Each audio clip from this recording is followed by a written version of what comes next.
Our top focus, Kerala, renowned as God's own country, is grappling with an unfortunate reality, constraints on press freedom and challenges faced by journalists in the state.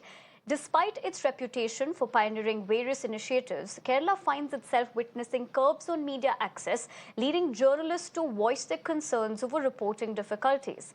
In response to the COVID-19 pandemic, the Kerala government implemented restrictions on media access to the State Secretariat.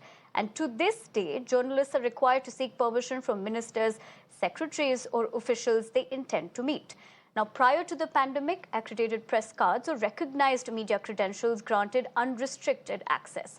The State Press Union has made multiple appeals to the Chief Minister's office requesting a relaxation of these restrictions. Regrettably, their efforts are yet to yield any tangible results, despite the Chief Minister's assurances. Now, Kerala's journalists emphasize that the continuation of these limitations poses a grave threat to the anonymity of the sources and severely restricts their access to individuals who have granted explicit permission. It is a concerning development that compromises the principles of open reporting and transparency. While the left government claims that it is not opposed to press freedom, the existing restrictions on media access in Kerala suggests a contrasting narrative. All right, to take this conversation further, I'm being joined in by guests on the show. In fact, KJ Jacob, Executive Editor, Deccan Chronicle, Chennai, Sanjeev Srivastava, Senior Journalist, and Vaibhav Purandare, Senior Editor of Times of India. Good evening to all of you. Thank you very much for taking the time out and joining us here on Mirror Now. Jacob, let me come to you first. Clearly, all journalists are sitting here, senior journalists, in fact, who have also been on the field for a long time. How do you see these restrictions? What does this remind you of?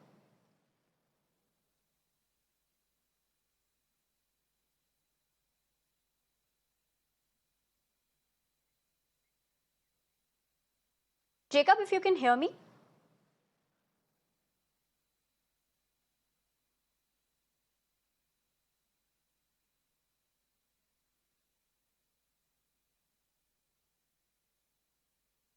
All right, we seem to be running into a technical issue. I'll ask my producer to check that. But let me go across to Sanjeev Srivastava with the same question. Sanjeev, all journalists clearly sitting here who've had years of experience, have also been on the field for a very long time. How do you see these restrictions before we get into the other aspects? What does this remind you of? There is this entire environment of journalists being restricted across the country in the national capital. We have had, the parliament passes were issued to a large number of journalists. More journalists, that number has been curtailed. So there is limited access. There is no access to Central Hall. And now in the new parliament, there will be no Central Hall. But coming back to Kerala, I think it's very unfortunate. See, these press accreditation cards, they are issued by proper scrutiny. You have a journalist is supposed to have a sufficient number of years experience, a letter from the editor of the publication or channel or website that he's authorized on their behalf to go and meet news sources on the behalf of the publication. So after a due process is followed, press accreditation is issued, whether it's PIB accreditation in the central government or state accreditation in different states. So by trying to come down on this accreditation process and not allowing journalists access in the secretariat, in the government offices, in buildings, because yes, what they have done is that you first take an appointment and then you will be allowed in. But that's not the way.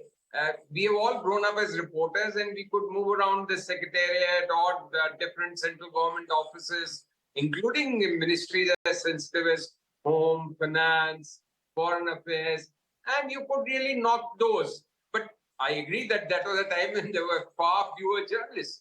But still, it means that you have some kind of an access. You can send in your visiting card and the officer concerned is free, can call you in or give you a time for a later date. But just not being allowed in the premises is something which really does not augur well, either for democracy or for press rights.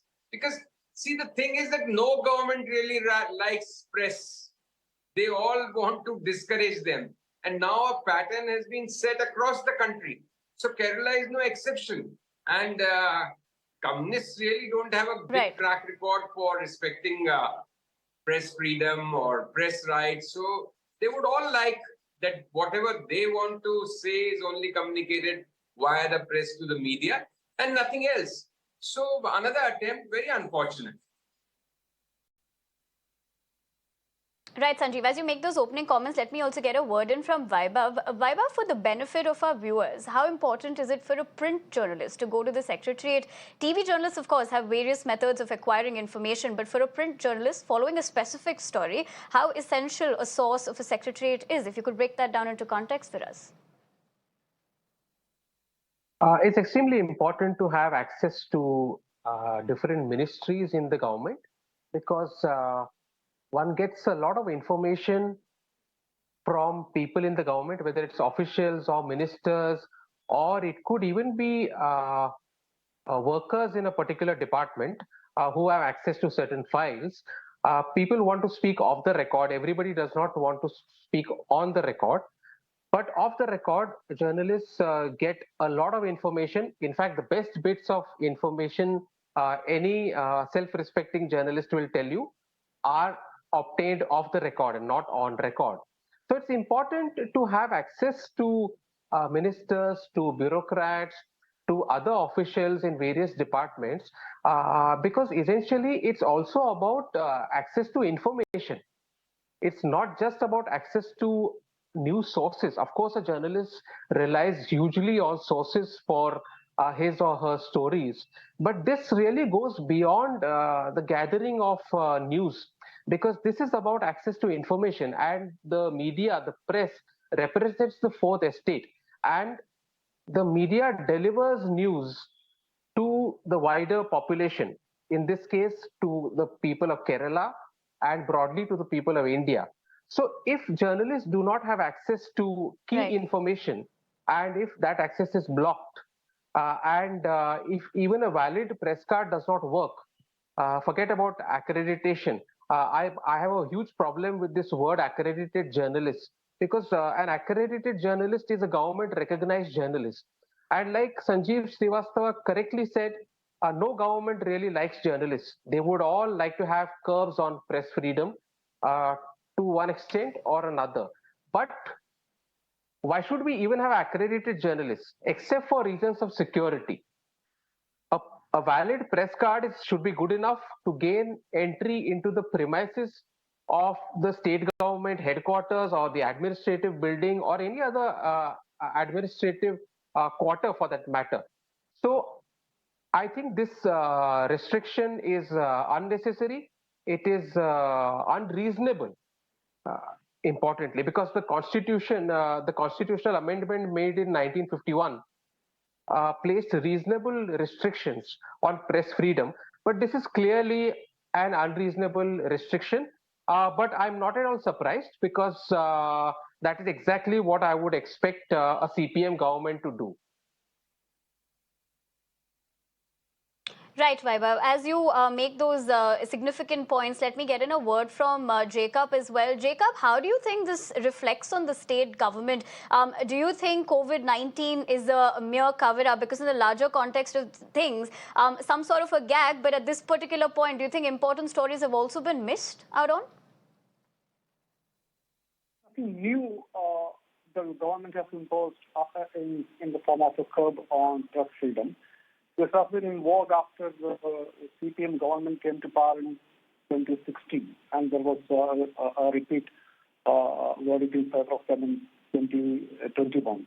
This government has been less than transparent on this fact, and they have stopped entry of journalists into the premises. This has been a fact. This was, in the first place, it was introduced in the form of a security measure. Because I remember when I was studying in Trivandrum, I used to walk across the Secretariat to my institute. But now that access is stopped. Now they have stopped access to journalists also. And there was a demand for the cabinet meetings to be given to the public. The chief ministers used to address the press after the cabinet meetings. That has also been stopped. During the COVID period, the chief minister used to address the press very regularly, and people used to get information. After COVID, that practice has also been stopped. Now the Chief Minister addresses the press conference once in 2 months or 3 months, and it's very difficult for journalists to access information in the Secretariat. But I don't think that's a major... Right. But don't you think Kerala government's behavior shows a little bit of blatancy as well? Should I take that point across to Sanjay? Sanjay, would you want to comment on that front?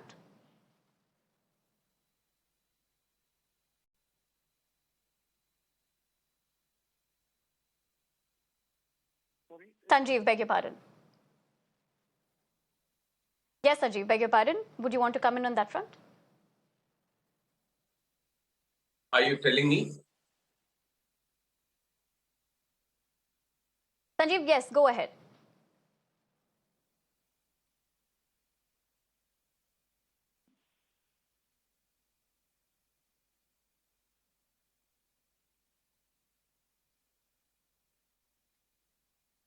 Sanjeev, if you can hear me, doesn't this also show the blatancy of the Kerala government? Okay, if that question is directed to me, then of course it does. I think it's a complete sham. Then why do you issue passes? Why do you issue passes which allow access to journalists?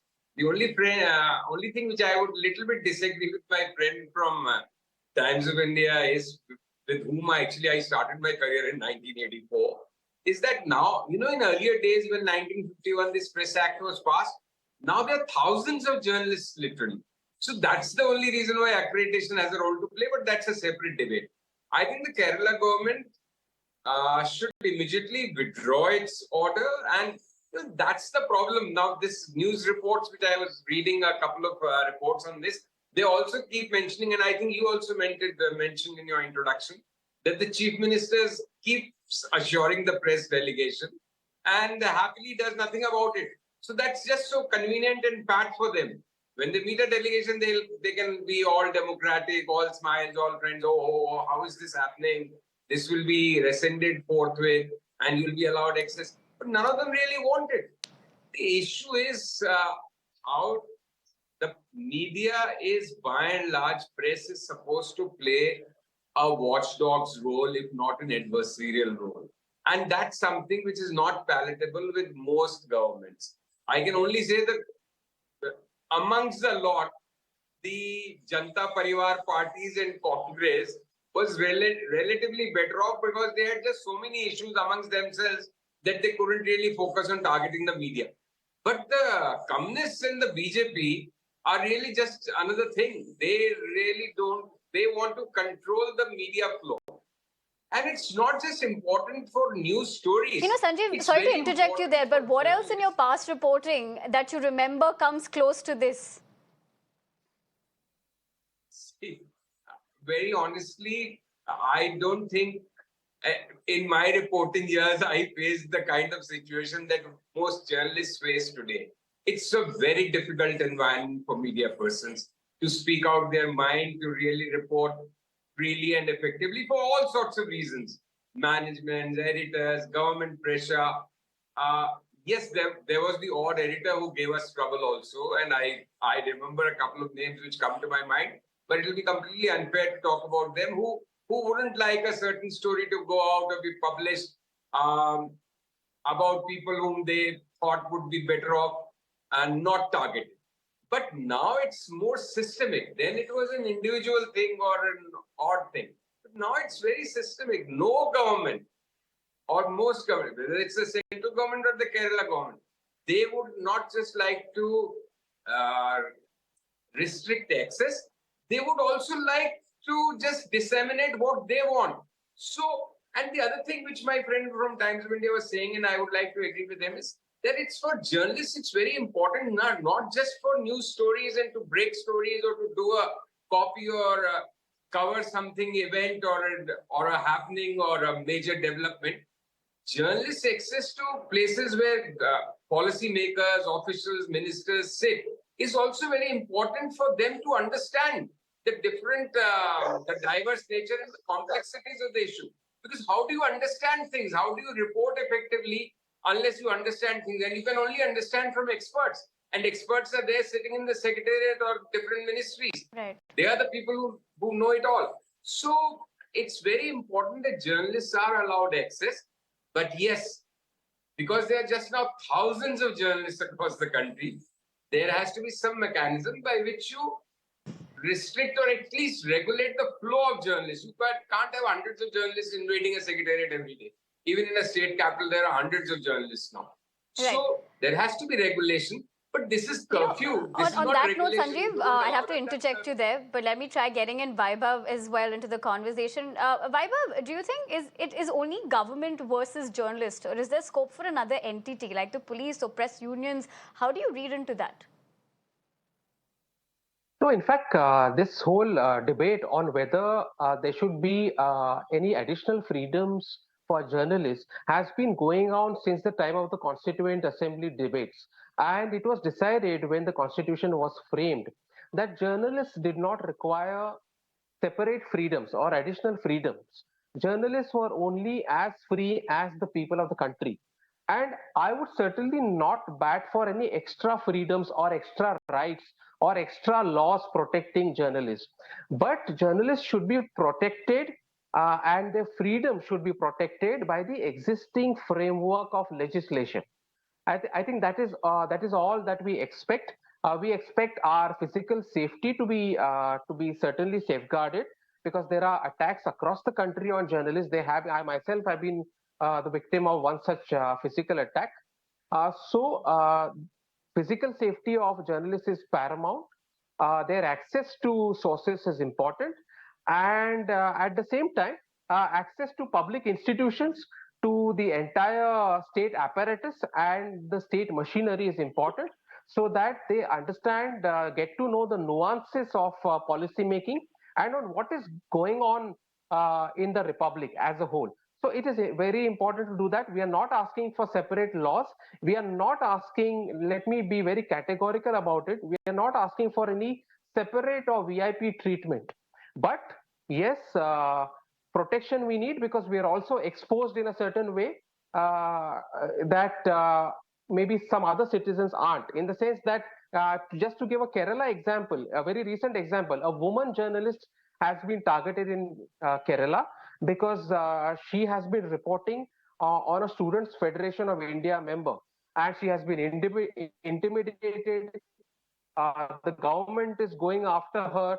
Now, this is really a case of threatening a member of the Fourth Estate and somebody who's simply trying to do her duty as a journalist. So the Kerala government is certainly anti-journalism, anti-press freedom, anti-constitutional rights, and anti-constitutional morality, certainly, I would say.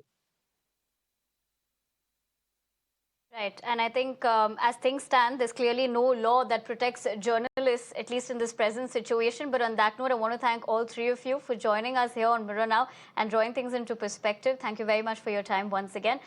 We shift our focus